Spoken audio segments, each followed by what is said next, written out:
There you go. So welcome to our event today. So I'm Sian Robertson. I'm the president of the Community League, de facto president, I think, the word is. And but we have really a wonderful community in Malmo, and the board of the Community League is dedicated to trying to connect community members. And this event is one of those events that we're hoping you'll take some time after to talk to some of the people in the community who are here and get connected. And in that way, we create a safety and security for everyone in the community. So thank you very much for coming. The board has also taken on the Radon program. Greg introduced it to the board, and that is a part of our initiative to keep our community safe. So I'm just going to introduce Greg. He's also known as Gadget Guy or GadgetGreg. He's a syndicated tech and lifestyle columnist, a speaker, and an author. He's a distinguished Toastmaster and past district director, producer, and the voice of the official Toastmasters International podcast. So it's always fun to find out what people in our community do, and it's surprising, it's wonderful. Greg has been a resident of Malmo for over 32 years and proudly currently serving on our board. He has experienced radon in his home firsthand, which led him on a journey of discovery of all things radon. This includes presentations like these, but also a series of authoritative articles for Troy Media on the dangers of radon. In addition to research, he personally has interviewed researchers, scientists, health officials, and everyday people who have been severely impacted by this deadly gas. Greg is here today to talk to you about the dangers of radon. He says if it can happen in my home, it can happen in yours. And I want to share this valuable and potential life-saving information with you. Please welcome Greg.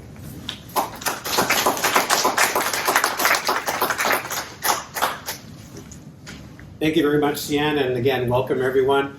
I know it's Saturday, November, when everyone's trying to get ready for Black Friday next week.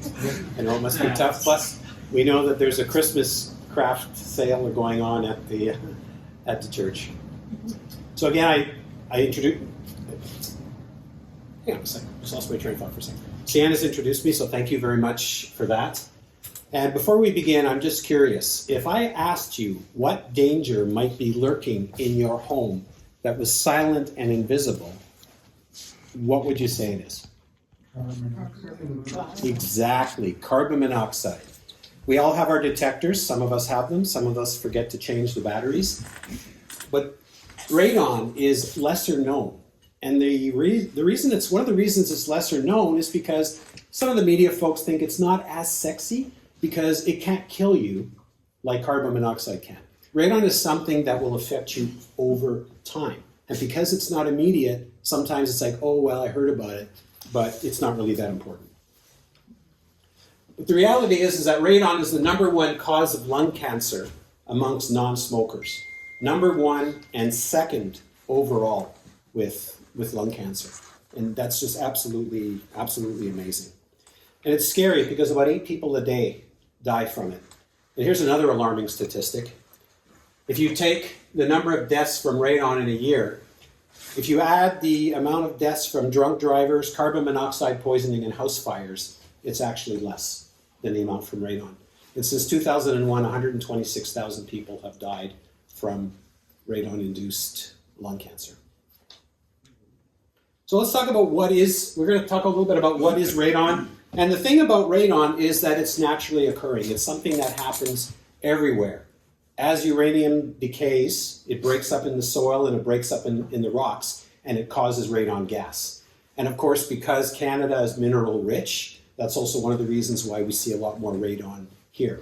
Now, just like carbon monoxide, you can't taste it, you can't smell it, you can't feel it. The only way you can detect it is if you actually do testing.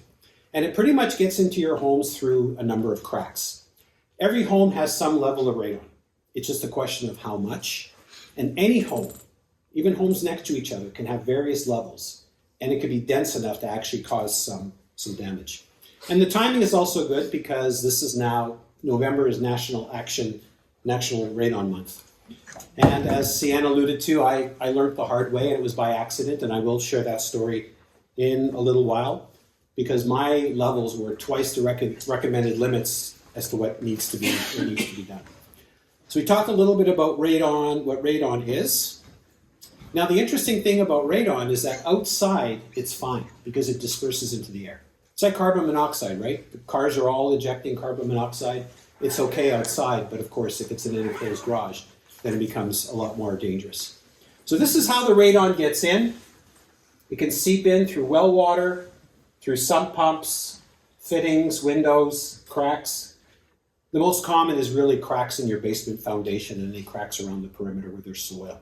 And of course in Edmonton we have a lot of clay, and so when clay breaks up, right, then the radon gas can actually pass through. Now, the effect of radon, and this is the scary part. So what happens is that when the uranium decays, and all of a sudden you're breathing it in, what happens is it attaches to your lung, and then it releases energy because it's radioactive. So I'm just going to actually read from Dr. Aaron Godarzi. He's a scientist and researcher at the University of Calgary, and he's got an incredible YouTube video where he talks about radon, but I had an opportunity to speak with him.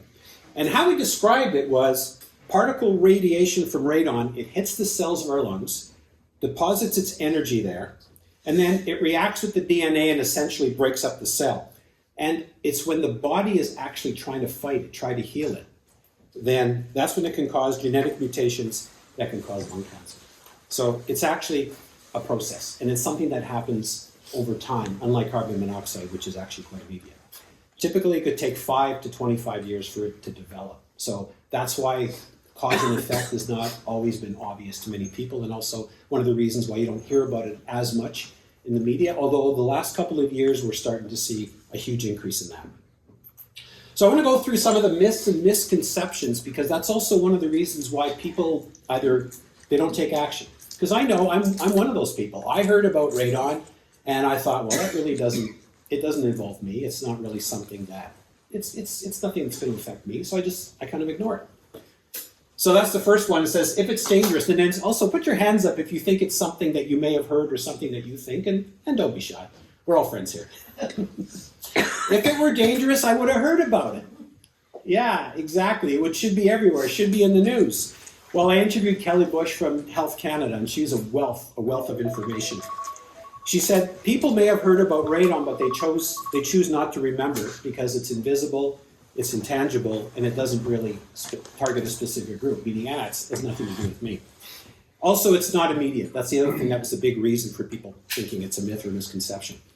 If I don't smoke, I'm safe. Well, obviously, we've seen with the statistics that that's not true. 1 in 20 people who are exposed to radon could potentially get lung cancer. If you're a smoker, 1 in 3. Yeah, so that number is actually pretty scary. It's hard to detect and it's expensive. Well, again, we've got lots of gadgets and toys, and I know that because I play with them all the time. For under $100, you can get a device, there's a kits, and we'll talk a little bit about those after, that you can get that can easily detect. They're like the Ronco peels, set it and forget it, those rotisseries. That's pretty much what these things can do. In fact, some of them you just don't even have to set it. You just put it in your basement. And they're not expensive. Fixing is expensive. Now, that's a relative thing. Now, when someone says, well, I got radon in my home, it's going to cost me tens of thousands of dollars, like mold remediation, it might. No, it's not that expensive. There is going to be a cost, but then again, what's your life worth? That's something that you need to think about. I can fix it by sealing cracks or airing out. Now, that is true to an extent, because they've done studies that you can reduce it by about 15 to 50%, but if your levels are way up here, and the danger level is here, even half may only bring you down here. So therefore, you need to make sure that you're aware of what's going on. I'm tested, so I'm good. Well, okay, that's fine. However, if you've done any renovations, if there happens to be any construction going on in your neighborhood, I don't think there's any around here. Or perhaps there's a home being built next door. Remember when they were ripping out all the roads in Malmo and replacing the pavement? I had levels that were 4 times the level, but it was on certain days. And that's why we're going to talk a little bit after about actual testing when you need to do it. And this is the biggest myth, is that my new home is safe. People say, oh, I have an energy efficient home. I paid extra for all those fancy windows and everything else. Well, in fact, the opposite can be true, because if your home is energy safe and all of a sudden you get a little crack, well, maybe you wish you had those really old aluminum windows that it could dissipate outside. So what happens is it gets in, it gets stuck, and it condenses. And it's interesting because when I talked to Dr. Gazin, one of the things he said to me is he said, we're seeing younger kids developing it because younger families are not living in the older neighborhoods because they can't afford them. So they're moving out to the suburbs where homes are cheaper and they're energy efficient and they're new. So as you can see, it's an issue. Now, since 2015, the building code was changed. So now new home builds will have a vapor barrier put in. But again, it can shift. Something can happen and something can get through. Also, a lot of the newer homes are also being fitted with rough-ins for radiation mitigation systems, so that if you do happen to need a system, then it'll be a little bit less costly. So that was actually a really scary one when I talked to Dr. Gazin. And if I have your email, I can send you information later on, but you could also just Google radon, and I'll mention a couple of resources afterwards, and I'm also happy to send anyone a copy of this presentation if they want it. So as Canadians, we're really at risk because 1 in 10 homes have it. 1 in 10 homes have a level at which you need to be cautious. And now it depends on your local soil. When I say local soil, it depends on your home, because my home was tested, and it was almost two times the level at which it needed work on. My neighbor across the street, Bryce Davidson, he tested his home, and his levels were half of what mine were. Actually, more than half of what mine was. And so he didn't have to do anything about it. So it depends on your geography, it depends on your home construction. Now, there are certain parts of the world that are a lot more predisposed to it. For example, as you can see there, Canadian prairies, it's not a statistic that we want to be top dog. We have the second highest levels next to Poland. And in fact, Manitoba is included in the prairies. Some people might not consider that, but Winnipeg Jet fans here? No. But in Manitoba, their levels are also very high. Now, I did a presentation similar to this to a group in Arlington, Texas earlier this week. And they, of course, measure it slightly different, and their levels are health level. Their levels at which you need mitigation is slightly different. And Texas is actually in the bottom 6 states where there is average radon. The highest one is, of course, Alaska, because it's close to Canada, obviously. There's a lot of uranium. And one of the myths there is that, it's only a problem in the northern states. So when I showed them a map of the Dallas-Fort Worth area, Arlington, Texas is in the middle, there is actually a pocket that has really high levels of radon. So you really need to be checking everywhere. So I want to share a little bit about my personal story. And as I mentioned earlier, at first I thought radon is nothing that applies to me. I was thinking it's an industrial thing, it's a workplace thing. I think it's something that miners have to worry about. I was totally wrong, especially when I tested. And the funny thing is, it was totally by accident, because as the gadget guy, I got an opportunity a few years back to test the Airthings Wave. And at the time, it was a brand new radon detector. You could see it there on the wall. And when I tested the levels in my home, they were, like I said, almost twice. On certain days, it was like 3-4 times. And I thought, I don't know, I don't feel any different. It doesn't seem to be affecting me. And then I watched a Global News episode where there was an elderly couple who were in Vancouver. And of course, the prices of houses have gone up so high that they couldn't afford the taxes, so they moved into the basement. Neither of them smoked, and sadly, they got cancer. And so it was eye-opening. So I thought, I'm going to check again. So I actually got a second detector, and I put it beside the first one, and I tested some more. And the numbers were pretty close. Then I thought, I'm going to put it upstairs in the bedroom. And those levels were high. They were half of what they were downstairs, but they were extremely high. So I thought, okay, well, there's something that I really need to do. And of course, that's what brought me on this discovery about radon. So I went out and I looked for a mitigator. I interviewed a number of people. I spoke to a number of people. But what I also did is I spoke with one of my editors, and he he actually joined me when the mitigation expert actually came in. And the first thing the guy said to me, he says, well, if it's not broke, we're not going to fix it. But at that point, I had already done the research. I had the test results, and he concurred. He did his checking, and he concurred that, yes, that mitigation needed to be done. So in terms of the numbers, without getting too technical, the radon is measured in something called becquerels per cubic meter. And becquerels is a unit measurement of how radioactive decay events or disintegration. So how many kind of sparks when the uranium is decaying per second. And of course, a cubic meter is the amount in a space of 1 cubic meter. So the more that's in there, the worse. So in Canada, the magic number is 200.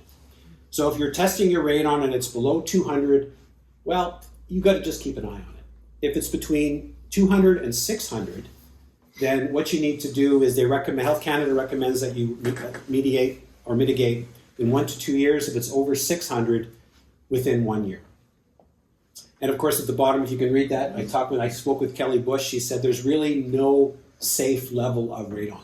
Radon exists everywhere, just like the stuff that we breathe in outside all the time. So again, it's probably up to you in terms of how soon that you want to get this done. I delayed just a little bit, and I'm kind of sorry that I did. So this is one of my radon reports. I don't know if you can read the numbers yet. So over a period of 82 days, I had levels of 376. So remember, 200 is so-so, and 376. And the day that I was doing the mitigation started, that week was 497. Pretty high. Now, I don't know if this thing has a pointer or not. No. Oh, yeah, it is. See over here? Oops. For that week, on the Thursday, that's 630. So that's probably closer to like 700 or 800. Pretty high. And then during that week was when I had the mitigation done, and you can see the levels started to drop into the green. There's actually orange there, yellow, but you probably can't see that on the screen. So you can see it was a significant change. And you also want to monitor, hours, weeks, months, years, and you'll see the change. Don't get scared if you see one day where it goes like this. It could be just a little blip or an anomaly. So when I spoke to the remediator, he said there's a number of different options that you could use. The most common one, it's called subslab depressurization. And what that means is what they do is they install a pipe and a fan under your home. It sucks the air from under your home and then either exits it out the side or through your roof. Because that's where the radon comes in. And as you saw in that earlier slide, it's coming in through cracked pipes, it's coming in through shower, it's coming in through sump pumps, it's coming in from all kinds of places. It cost about $2,500 to $3,500. Mine was a little less than halfway in between that amount. And it's going to depend on your type of home. And it will reduce levels by up to 90%. In my case, it actually did it. So here's what they did. So this is actually the guy who actually did the work. So these were pictures that I took when it happened. So the first thing that happened is he sealed all the cracks as best as he could. Now, of course, I have a bunch of junk in my basement, so there were places he couldn't get to. So we'll have to eventually move them and patch it up. Then what he did was, I don't have a picture of this, but then he drilled 2 tiny little test holes. And what he did is he put a meter in there and he measured the pressure. Because what he wants to do is find where the biggest pressure is. And where the biggest pressure is, that's where you want it to push the air out of your home. So what he did is he drilled 2 holes, and the picture on the right, that's where he decided to drill the hole. And he had this neat little mold, when you make cookies, you got a mold. So he put the drill in the mold and he drilled the perfect hole. I was pretty impressed. So, yeah. Did everybody see that? Yeah. I'm trying to stay here within camera range. Sorry. So then he continually monitored the meter. So what you see on the right is the actual system. It's a pipe and it's a fan. Believe it or not, it's actually quite quiet. There's no maintenance required, and basically it's just the cost of electricity once you have the system put in, which I guess is probably maybe $6 or $7 a month. And on the right is the picture of the other side. So that's where it just puts the second hole into the ground. At first he thought I might need a third, but it turned out that where he found a place, he said, you're good with 2. And that's what it looks like, the entire system. So again, depends on where your hole is. It's also possible the first hole would be sufficient enough. Again, it depends on your home. And as you can see, I had my insulation done. This was just on Wednesday. So it looks a little bit different. That's the little tab. There is a meter that's on it. I'm not really sure what it does. I never bother with it. As long as the fan's running, I'm good. And then that shows where it exhausts outside the house. So I was fortunate he was able to find a space to exhaust it right outside the house. So these are the levels for these are the last 48 hours after the mitigation. And you can see here where, oops, I think you can see. Right over here, it's where you can see it's dropped.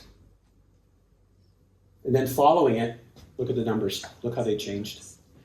I'm consistently now about 50 or 60. The odd time I get to 80. I've also seen it at 25. I mean, it will fluctuate. But fingers crossed, so far so good. That's measuring in the pipe or in the house? That is the detector measuring in the house. And I'll talk in a moment. Thank you. That's a good question. I'll talk in a moment where to place the detectors. So these are examples of detectors. So the first two on the top, those are called alpha trackers. They look like little pucks or little pill bottles. You basically put them in your basement and you just leave them there. After 3 months, you put them in an envelope, you mail them off to a lab. The one on the bottom left, right? Yes, left.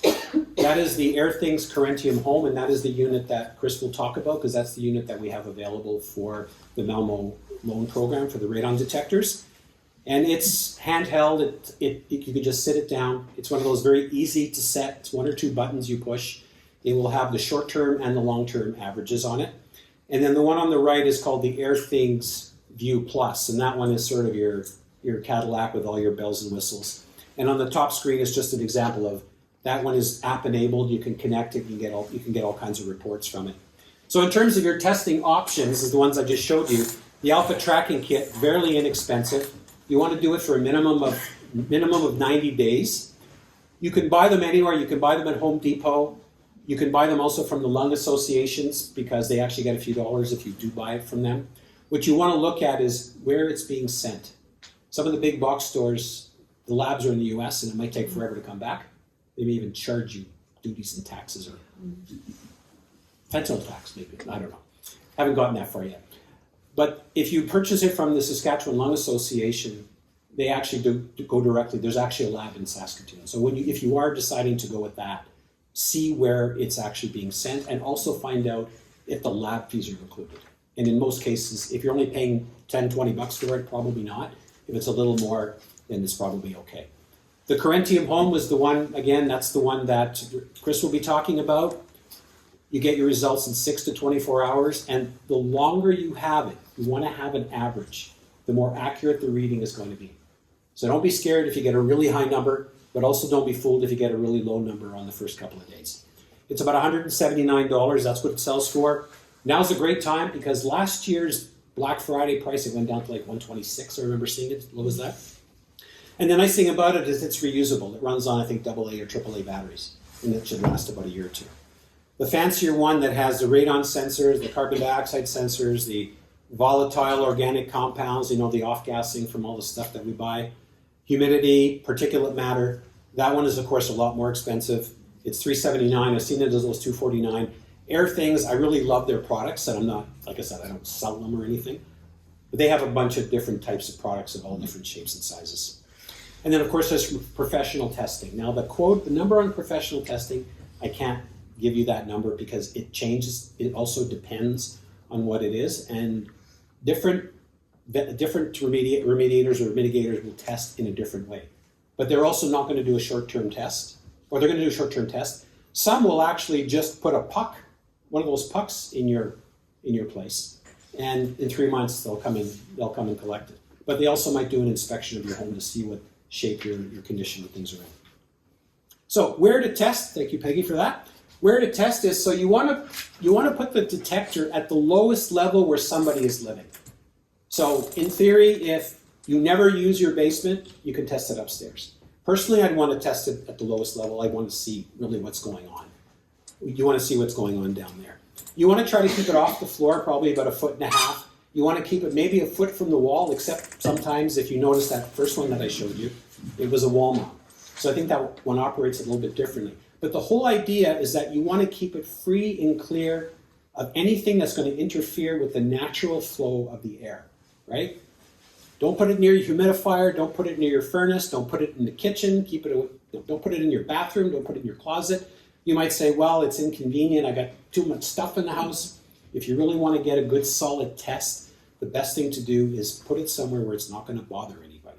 It's not going to get bothered, I guess I should say. Of course, avoid windows and doors, and when the home is closed is when the best result. Even sometimes the air can change just from the door opening. I had an energy assessment. I don't know if you've heard of the Canada Home Green Program. Well, it ends at the end of December. That's why I rushed to get that insulation done. I had the Enter guy come in. That's the company name. And he was testing my air pressure. And he says, your numbers seem a little low. All I did was I went around the house and closed the doors. And the numbers changed dramatically. And oh, by the way, on the right here, that is the newest version of the detector. They're still keeping the old one, the one that we're looking at. But this is the newer one called the Corentium Home 2. And it's very similar to the other one, but it adds connectivity. It has Bluetooth connectivity, and there's app connectivity as well.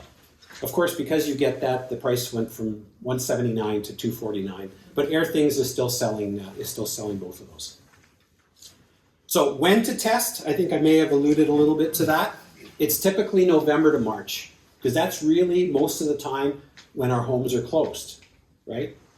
Now, sometimes there's some people that are arguing, saying, well, I have AC, I keep my home closed all the time. Well, the challenge there is in the summertime, you might go into the garden, you might go into the garage, you might use the patio. So all of a sudden, your doors are opening and closing all the time. So in my opinion, it's November to March, and ideally a 3-month minimum. 3-month minimum. So it's up to you, but just consider, when is my home closed? That's the important part. So taking action, the steps are very easy. Either order a test kit, or maybe perhaps pick one up from our loan program. The Edmonton Public Library also uses the same units, and they have a loan program as well. But I remember trying to sign up once, and I think I was 130 in line. So, and of course, they close it down between September and April because they know that summer months are not a good time to test. So the program is short. So getting it from the library, I guess it's kind of hit and miss. If you're not from Malmo, maybe you have to get it from the library, or perhaps get your own. And again, I'm really appreciative of the fact that the Malmo Community League has embraced it. I brought this to the board, and the fact that they're embracing it, because we just want to keep everybody safe. And I don't want you to go through what I did. I mean, I'm hoping I'm not affected. I do have a little bit of a cough, which they haven't determined what it is, but it does come and go. So just fingers crossed. So basically, get your kit, test your home, fix it if your levels are high, and then test it again afterwards. And then, of course, number 5, tell everybody else. Just tell people about it. Okay? You want this to spread like wildfire. Not wildfire, but to spread like wildfire. I thought that was funny. Okay. So some resources for you, of course, links to the articles that I had written, and I continue to write more. In fact, I just recently posted a review of the Airthings Corentium 2, where it talks a little bit more about it and how it differs from the first one. It's at Troy Media and also Gadget. You can just Google my name. Canada.ca/radon. Health Canada actually has a lot of really great information. And also, there's some other ones here. If you want to take a picture of it with your phone, you're certainly welcome to. Or again, I can also send you that presentation. Check out your lung associations and the Alberta Lung Association, the Canadian Lung Association. I was able to have a lot of good conversations with the Saskatchewan Lung Association. They're very, very proactive. They're very, very proactive. I had a little challenge at the time to contact the Alberta Association, but they're actually really good as well. Oops. So before we get close to wrapping up, and we'll go to Q&A, and then I'll leave you with one other thought. This is a story that I want to share. This is one of the ladies that I spoke with, and her name, and I get shivers when I think about it. Her name is Carrie Tucker, and again, as you can see, she's a realtor from Saskatoon. She never smoked a day in her life. Mother of 3, 41 years old. All of a sudden, she developed this cough that wouldn't go away. And they thought maybe it was allergy related. Eventually, she got pneumonia. Again, they couldn't figure out what was going on. And because she was not in the high risk category, she didn't have COPD, she wasn't a heavy smoker, she didn't she wasn't on oxygen. They said, well, you don't qualify to go for a CT scan, or a low radiation CT scan is what they use. Eventually it got so bad that they did the CT scan and they found, I just want to make sure I get it right, they found a lobe on her right lung, which required surgery and chemotherapy. Now, fortunately, she was very strong and she's fully recovered. What they discovered, she's become a real advocate in Saskatchewan for radon, and also being a realtor, she does that as well, talks to all her clients and potential clients. It was most likely that her childhood home, right? And when you think about it, she was a child in the home, 5 to 25 years, puts her right in that range of 41. And yeah, she developed stage 2 lung cancer. But fortunately it was caught in time. So to do a quick wrap, and again, we'll do a question and answer, and I'm going to leave you with one thought. Radon, it's invisible, it's odorless, you can't taste it, you can't smell it. The only thing you can do is test for it. But as Dr. Godarzi said, it's totally preventable and it's fixable. Second leading cause of lung cancer and first leading cause in non-smokers. So even if you smoke, you're at risk. And as I've shown you here, testing is pretty simple, right? It's not hard, it's not difficult. Fixing it, there could be a cost associated with it, but again, what's your life worth? And for me, it's, I think a peace of mind is priceless. So at this point, I'm going to go to a Q&A. So anybody have any questions that they would like to ask, or any thoughts or comments? Yes? So in regards to testing frequency, like would the recommendation just be buy one of these devices and do it yearly, or because I know we got our home tested, it's been several years ago before the construction of the roads. So if it's been several years, depending on what your levels were. So for example, if your levels were 30, depends on your level of comfort. When you think about the Alpha Kit, which is $35 to $65, it's fairly inexpensive. I would test again, and then again, or wait for Black Friday and pick up one of those units, or you can borrow one from here. Now, of course, I don't think we can loan them out for 3 months because we've only got how many are there? 10? 10. There's 10 units. So it's probably a good investment, but again, good idea to retest. So like, would you retest? Like, is yearly a good idea, or is that kind of? If you pick up one of the devices, you just leave it there. Just leave Just it change there. just make sure you change the batteries every once in a while. Okay. Because it will give you the current readings and will also give you the long-term readings. And if you start to see a pattern, then it's probably time to call in a professional. Okay. But that's a good question. Thank you for that. Anyone else? Questions? You always have questions. Oh. No? Thank you. No? Okay. So with the insane volume of construction in our neighborhood Yes. right now, yes, it's probably likely to be stirring up Yes. more. How far away is that going to make a difference? That's why you test for 3 months. Got it. That's the whole idea, is Yeah. testing for 3 months. Now, if the construction is for 3 months, you might want to go a little further out. Like I tested for a year. My average over a year was 384, but then again, that number is probably low because in the summertime, the windows and doors are being open all the time. There's no maybe set answer. It depends on your comfort level. Yeah. Like I said, when I first tested and my levels were high, I was kind of torn. And then it was that story on the news. It was like, okay, I got to do something. Because what happens is we get so busy with life, and because it's not immediate, we don't take action. So, I'm guilty of it. Yeah. Anyone else? Yes? I know you said to call a professional, but what kinds of questions would you ask? Like, this seems to me like anything where you get good guys and kind of fly by night. Yeah, that's the thing, because I know I remember on the Facebook group, there was one home family owner that they got charged like $7,500, and they got all these HEPA filters and all this other kind of stuff. And someone else got sent out and looked at it and said, you didn't even need most of this stuff. And I did get the library one. I have Yeah. tested mine, and I think between 180 and 200. Like Yeah, so you would need to watch it. And when it was sort of thinking, okay, I should do something, but yeah. I would look at reviews, and if it's okay, I'll mention the name of the place that I used. I used a company called Radon Care. They're actually based out of Airdrie, but they do the whole corridor of Edmonton, Calgary.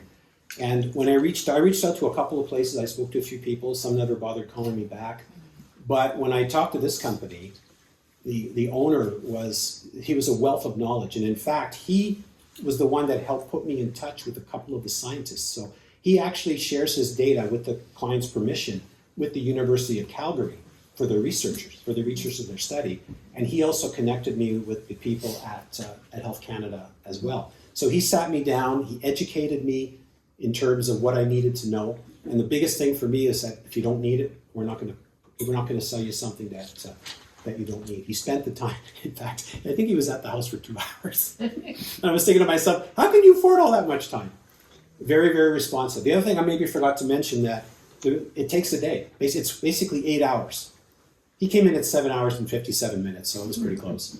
But yeah, it's funny. He was there at 9 o'clock on the button, and a couple minutes to 5, he was cleaned up and gone. So, which was actually kind of nice. And as I mentioned earlier, I can't remember if I mentioned this or not. I rehearsed this a few times this morning, so I can't remember what I said. That's the problem with getting old. But I had my editor come in and sit in on the session, and that's when he had suggested there could be a series, because I was thinking of doing an article. And he said, no, Greg, I think there might be a series of articles here. So I'm not sure if that sort of answers your question. Try to find someone reliable or get recommendations from people that you know, right? Or just talk to a few people and get them to come in and have a look and see if it's consistent. I'll just add to that, Greg, that there are professional certifications for radon professionals. So just kind of do some research on what's a reputable certification to look for. That's a a really radon professional. That's a really good idea. I mean, personally, I'd want someone who specializes in it, as opposed to someone who says, "Oh yeah, we do all of this stuff and we do radon." Unless, of course, they have specialists, and also if they're willing to take the time to spend with you. Like I was just so impressed, and in fact, I've had a couple of questions for him subsequently, and in fact, it was someone here that had an issue, and I called him and I said, "Do you mind talking to that person?" So it's really nice that I can get that kind of information, and the fact that he's connected, which is kind of nice. Again, I'm not promoting it. There's no financial benefit. I just want everyone. I don't want you to get ripped off. So yes. So my brain hit overload when you were talking about different kinds of detectors. Yes. Could you give us the super simple Sure. comparison? Yeah, sure. version? In fact, I'm happy to go back for you. No. My apologies, I was conscientious at the time, but okay. So the small one up there that looks like a hockey puck and the one that looks like a little cylinder, those are called alpha trackers. And those are ones that you just set them in your basement and you forget about them. You don't have to do anything. Where do you get them? You can get them at Home Depot, you can get them from the lung associations, Alberta Lung Association, Saskatchewan Lung Association, you can get them by mail order. If you buy them through the associations, they get a little money to go towards their thing, so that's a recommendation if you want to do that. After 90 days, you put it in an envelope and you mail it off to a lab. And usually it's an envelope. What I recommend though is if you look at the package in the store, find out where it's being sent to, where the lab is. Right. If it's in the US, there could be some challenges with the border, also respect the time. Because I had actually spoken to a few people. I've written the articles. I had people contact me and give me information. And one person said, I sent it off to, it was in Tennessee somewhere, and it took 3 or 4 months to come back. So the Saskatchewan Lung Association, I know, there's actually a lab, I think it's at the University of Saskatchewan. So it's actually local. I don't think there's a lab in Alberta. So that's the alpha tracker. It's a one-time use. Home Depot, send it to Saskatchewan. Yeah. Okay. Yeah. I don't know if the one from Home Depot goes to Saskatchewan. I'm not sure. Depends on where they buy them from. But Check. if you want to check in with me, if you want to look for one, I'm happy to make sure that you got the right one. Okay. The second one is, this one is a handheld device, or basically it's, oops. Get out of the way. Sorry about that. Okay. So it's a small little device. Chris, if you got one in your hand here, you want to bring it up? I'll just, And Chris will be talking a little bit about that. so It's I'll got- just pass it around. It's got a short-term and a long-term reading. and you just basically keep an eye on it for 3 months. With the loaner program, I think it's a month, Chris, is that correct? You're doing a month?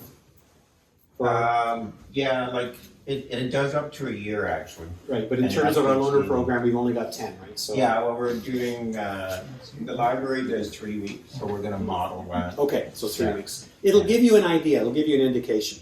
And it runs on AA batteries, and there's basically a little reset button in the back, and that's pretty much it.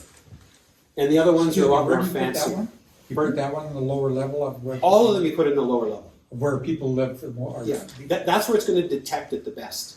Although in some respects, having a fancy one like that, if you're going to keep it upstairs, it's fine, and if it's in the basement, you're probably never going to see it. But it's just kind of like, okay, do you get one or do you not get one?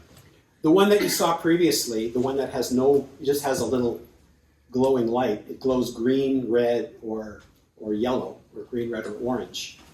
That one it doesn't matter. But that one also is app connected. So it depends on whether or not you want to connect to the internet or not. If you just want to know your bare numbers, this is going to work. I mentioned a newer version of this one, which also connects to an internet through the app. In my personal opinion, the most cost-effective one is probably this one right here. What's that one called again? It's called the AirThings Corentium Home. Air Things? AirThings. All things air. AirThings. That's a company. You got it on your next Yeah. slide, right? Yeah. Was There it? you go. Sorry here. There we go. Oh, The third- okay. the third. Yeah. They're based out of Norway, and they were really good. When I approached them and I said, our community league is really interested in a lending program, because they actually do have an office in Quebec, because the Edmonton Public Library has such a huge demand. Because think about it, the Edmonton Public Library has 21 locations, so they can't serve the entire, if everybody wants one. So again, when we talked about it at the board level, the board decided, you know what, we should. So I contacted them, and they actually gave us a very good discount on the units, which was great. The nice thing about these units is that they're guaranteed, I think, for 1 or 2 years, and if you buy one and you mail in the certificate, or maybe it's online, you extend the warranty to 5 years for free. So they're capturing your information. That's why they give you a warranty. So this one's about $179. As I mentioned earlier, I saw it last Boxing Day. It was at $126. Really inexpensive when you think about what it could do. Thank you. Anyone else have any questions? Yes. Just noticed when you were showing us the pictures of your basement, you had it down to the studs. So before you had that insulation put in, was there cracks in your foundation? I had some cracks that were fixed previously. I got a company to come in, and yeah, unfortunately, when we had that super flood in So 2012, if your basement wall's not to the studs and it's all finished and everything, yeah. all that piping and stuff, do you have to rip everything down to the studs? It depends on how bad it is, I would think, but I think if you've got it protected, if it's all covered up, depending on your barriers, that's a really good question. I can't really give you an authoritative answer on that, but I would think that if it's finished and you've got good vapor barriers in there, it's probably not as bad. And the other thing I'm thinking of is I remember having a conversation with Andrew, and he had said to me that some homes need 2 or 3 holes, so it would be sucking in more. But it seems to come more from the bottom than it comes from the sides, because from the sides it probably has a tendency of going up this way. But again, I'm not an engineer, No. but that's a good question. I'm going to have to research that. I always learn something new from these things. Anyone else? Yes. If 1 in 20 or 1 in 30 people are radon sensitive, what is the safe level? Because you were saying, I think, 200. So according to Health Canada, there is no real safe level. It's always there. It's no different than breathing in the air from outside, all the stuff that we're breathing in. They've done studies, and what the studies have said is that if you're under 200, just keep an eye on it. So that must be the safe level. I'm sure there's a safe level of carbon monoxide that you can ingest without it affecting your lungs. But that's a question. My thoughts are is just try to clear it out. So there is no safe level because it is radioactive. Thank you for reiterating this. Yes. So I see online there's many AirThings detectors. So Right. are they all good and you just buy one based on Most of them have just different bells and whistles. Some of them do more things than others, and of course, newer models come out. Some have displays, some don't have displays. I see you've got the bottom end one and the high end one. Yeah, I mean, What's in the middle? it's hard. There is a view. I think there's some that just have the radon sensors with the display. Yep. I mean, it really depends on what information you need. I mean, I think the But they're all good. Yeah, Okay. yeah. I mean, Radon is Airthings is a very reputable company. And in fact, this Corinthium home came out, I think, around 2010 or 2012. It's been around for a while. They also do make a version for professional installers, so it's even more sensitive, and it requires constant calibration. Right? It's like professional tools. Yeah. Good. Anyone else? Yeah, and just to add to that, Airthings is currently the Edmonton Public Library monitors is what they're using in their kit, the Corinthium home. Yeah, the same ones that we have as well. 'Cause, I mean, There's other brands out there, but again, do your research and Yeah. check the reviews. there are some out there that might give you faster readings, but they have to be connected to the internet and they have to be plugged in all the time. That might not be convenient. It may not be convenient for you. So you do need to check that out. Oops, here. So again, if that's it for questions, I'm just going to wrap up with one little comment, is that if you're already using a smoke detector and hopefully a carbon monoxide detector, why not add a radon test to your safety checklist? Because it could, honestly, I think, it could save your life and the life of the people you love. So that's my time.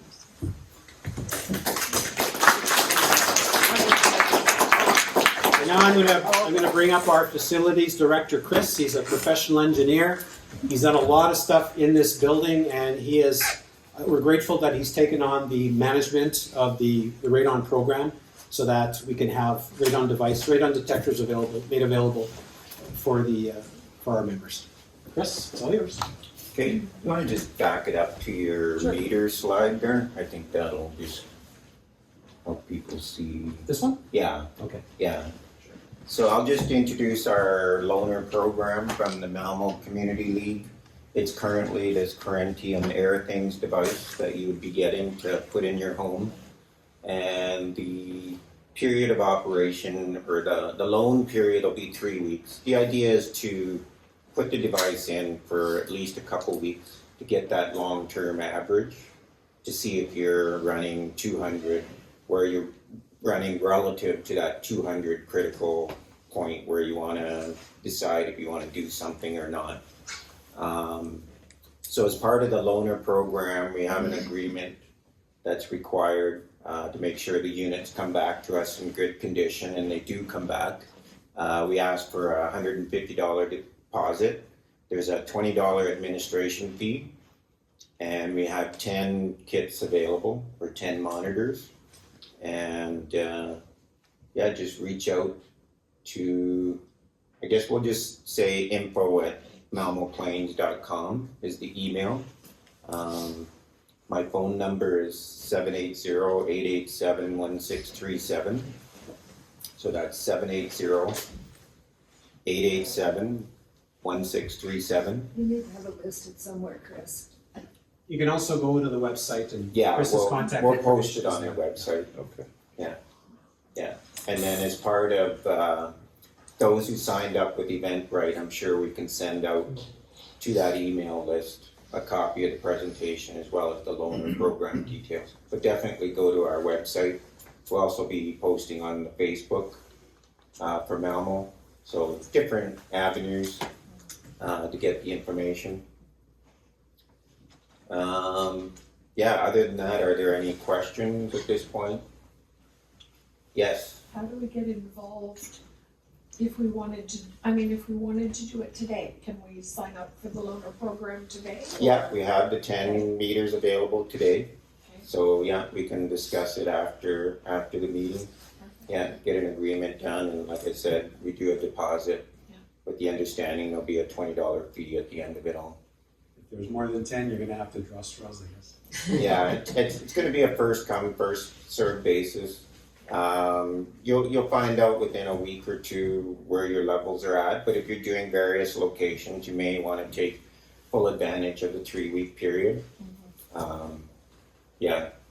It's just that if the units come back to us sooner, then it can go on to the next person, because there are really the gold standard is the hockey puck. So if you see that you have an issue, you can decide to do the hockey puck for 3 months, or is it 90 days, right? Ideally 90 days, I mean, you Yeah, can do it minimum longer. 90 days. And then also reach out to a radon professional. Yeah, so really the kit is about just seeing if there's an issue to be concerned about. And not wait 90 days to find out, right? So, So yes, you think 3 weeks is gonna show something? yeah, like when I passed that unit around, it's been in this hall for at least a month. And we're reading just under that 200 level. And we don't even have a basement, we have a crawl space, but it is sitting on soil. So that's just naturally present.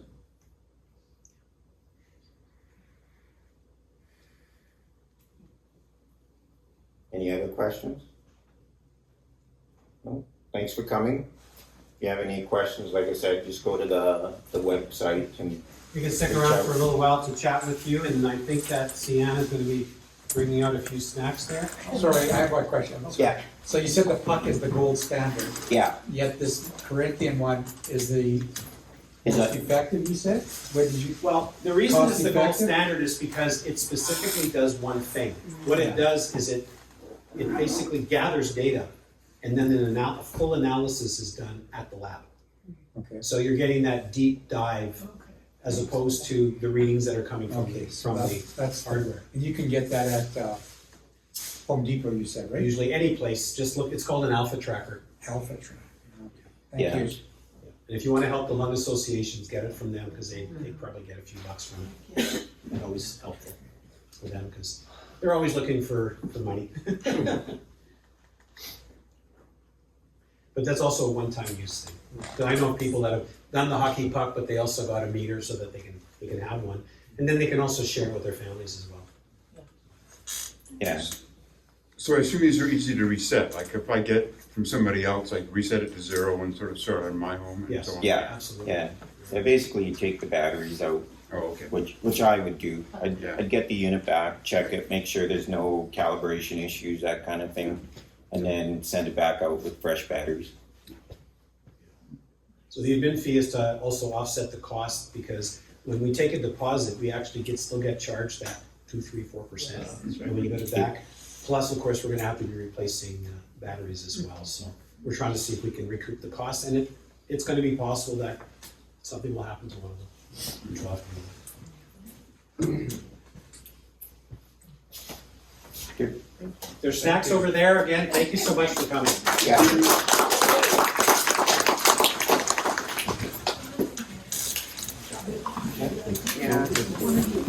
I think I agree with that. Oh, you're welcome. You're welcome. Yeah, you're welcome. Okay. Is it still going?